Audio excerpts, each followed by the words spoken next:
Ganito po kawalang hiya ang mga DDS, mga kababayan. Ganito po sila ka-GAGO. Siniraan po ang turismo ng Pilipinas at pinuri ng pinuri, inangat ang turismo ng Thailand. Pakinggan niyo po ang ginawa ng DDS na ito. Nasa ibang bansa po siya habang ginagawa niya ito at talaga namang tila gustong pabagsakin ang tourism ng bansa natin. Pakinggan niyo po. Mga ka-DDS, grabe! Mas mura pa magbakasyon sa Thailand kaysa sa Pilipinas. Mas mura ang airfare papuntang Bangkok kaysa sa domestic sa Pilipinas. Imagine, mas mahal pa bumisita sa sarili mong bayan kaysa sa ibang bansa.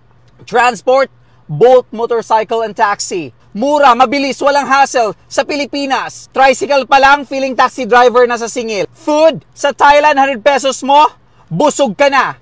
Sa Pinas, 100 pesos mo, iced coffee lang. Hotels, doon mura, malinis, may breakfast pa. Sa Pinas, 5K tagagabi, wala pang kwenta ang service. Tourist spots, Thailand Temple, night market, beaches, lahat accessible at hindi mabubutas ang bulsa mo. Sa Pinas, domestic flight pa lang, ubos na ang pera mo. Real talk, dito makikita. Sariling bansa ang pinakamahal pero hindi pinakamagandang serbisyo.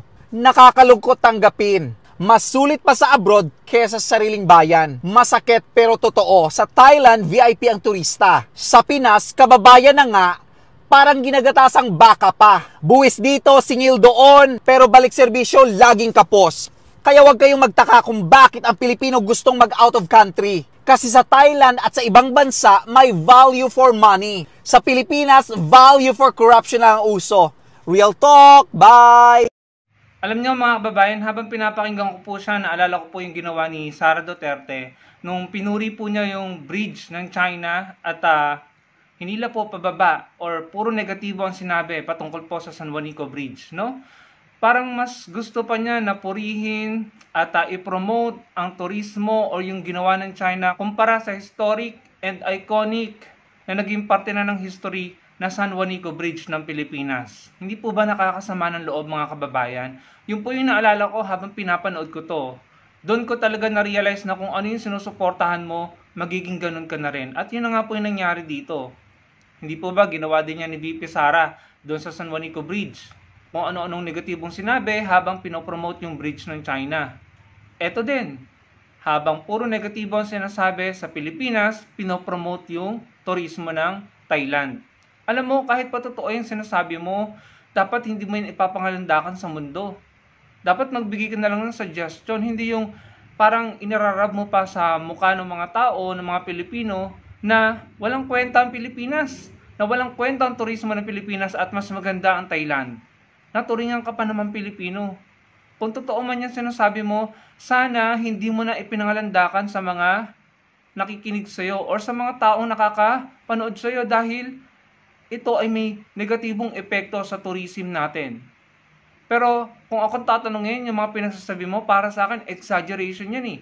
May mga lugar sa Pilipinas na magaganda, madaling puntahan, at hindi ka naman kailangang gumastos ng malaking pera. Exaggeration lang yung ginagawa mo, sa totoo lang. Ginagawa nyo ba yan dahil hindi yung poon nyo ang nakaupo ngayon? Na pinapangalandakan nyo pa yung mga negatibong sinasabi nyo sa social media patungkol sa turismo ng Pilipinas? Paano kung maapektuhan ito ang ating turismo? Bumaba ng bumaba, maapektuhan ang ekonomiya, bumagsak ang ekonomiya, or kahit sa turismo na lamang, yung mga negosyo ng ating mga kababayan na nakikipagkalakalan or nagdenegosyo sa mga tourist destination sa bansa natin. Kapag yung mga yun naapektuhan dahil sa mga kakakudan yung ganyan, sisisihin nyo na naman ang gobyerno. Sasabihin nyo, bumaba ang turismo, bumagsak ang mga negosyo, bumagsak ang ekonomiya. Pero ano ba yung ginagawa nyo? Kayo yung nagiging dahilan kung bakit nangyayari ito. Imbis na tumulong kayo, hikayatin nyo ang mga kababayan natin na puntahan nyo naman yung ating mga tourist destination. Unahin yung tangkilikin ang ating mga magagandang lugar, magagandang karagatan dito sa bansa natin bago kayo pumunta ng ibang bansa. Imbis na ganun yung gawin nyo, ang ginagawa nyo, pinapapangit nyo palalo ang imahe ng bansa natin, ang turismo ng bansa natin, habang inaangat nyo ang Thailand, ang ibang bansa. Okay lang sana kung puro negatibo na yung sinasabi nyo, pero yung habang puro negatibo yung sinasabi nyo, pinupuri nyo at pinopromote nyo yung ibang bansa, di ba foul yun sa aming mga Pilipino? Kung wala sana kayong maganda sasabihin at hindi naman namin kayo mapipigilan, go ahead. Pero wag niyo naman sanang ipinopromote yung ibang bansa habang puro kasiraan ng bansa natin, ng turismo ng bansa natin ang sinasabi nyo. Yang ginagawa nyo ay may negatibong epekto sa turismo natin. Tapos kapag bumaba ang bilang ng mga turista sa bansa natin, sino na naman ang sisisihin nyo? Ang gobyerno na naman. Again, naniniwala ako na exaggeration lang yung sinasabi mo. Dahil, ganyan na kayo eh. Ganyan na kayo dahil hindi nyo poon, hindi nyo idol ang nakaupo ngayon. Magagawa nyo ba yan? Kung poon nyo ang nakaupo ngayon? Poon nyo ang namumuno? As if naman napaganda nyo or napadami nyo ang turista nung panahon ng iniidolo nyo. Nung nanunungkulan siya. Pambihira naman kayo. Wala na nga kayo dito sa Pilipinas.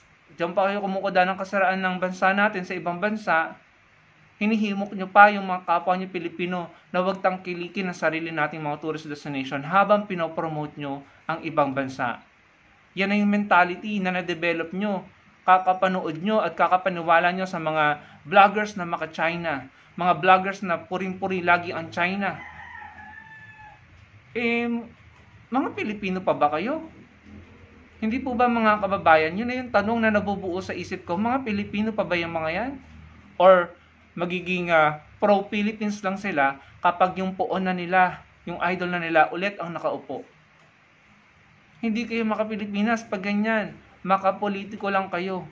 At yan ang magpapabagsak sa bansa natin kung ang inuuna nyong mahalin at ang inuuna nyong ipagtanggol ay mga politiko, hindi yung bansa natin, hindi yung kapwa natin Pilipino. Yan po yung nakakasama ng loob.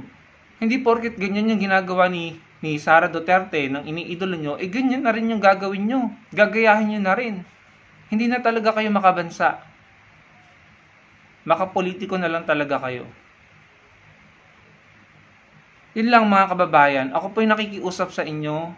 Kahit medyo meron pong mga bagay na minirareklamo tayo, wag naman nating iangat ang ibang bansa habang binababa natin ang bansa natin, ang turismo natin, or kahit anong bagay patungkol sa bansa natin.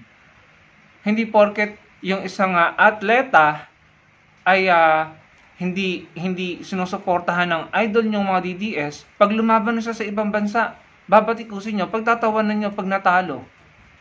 Pilipinas pa rin ang nire-represent niya. Naalala ko yan kay Heidelin Diaz, kung anong ginawa nyo kay Heidelin Diaz, kung anong ginawa nyo kay Rabia Mateo, yung sumali sa Miss Universe dahil nagbigay ng statement na ino-oppose yung statement ni Duterte. Tuwan-tuwa kayo nung hindi nanalo si Rabia. Ganyan na yung ugaling na develop nyo, hindi na kayo makabansa. Kaya ang pakiusap ko sa inyo mga kababayan, unahin po natin tangkilikin ang ating mga tourist destination at mga produktong Pinoy. Maraming local products na binebenta sa iba't ibang platform.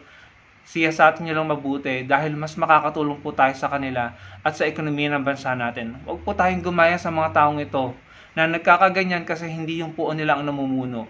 For sure, hindi sila kukuda ng ganyan kung yung idol nila or puon nila ang nasa posisyon.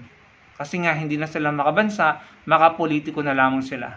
Tulungan po natin ang ating bansa, ang ating gobyerno, na paunlarin ang bansa natin. Alam ko, medyo tight, medyo nahihirapan tayo ngayon, pero anong mangyayari sa atin kung pare-pareho tayong may ganitong mindset, kagaya ng kanyang ugali? Kung pare-pareho tayo ng ganitong mindset, DDS mindset na at gagayahin natin sila na imbes na iangat ang bansa natin, i-promote ang turismo natin, ang mga negosyo dito, ang mga produkto ng bansa natin, hinihila pababa at kung ano-anong negatibong sinasabi, lalo tayong lulugmok, lalo tayong babagsak bilang isang bansa, mga kababayan. Huwag po natin silang tularan, pakiusap po. Sana po yung makapagbigay kayo ng komento nyo patungkol sa ibinahagi ko at malike nyo po ang video natin at magkita-kita po tayo sa susunod kong video. Salamat po.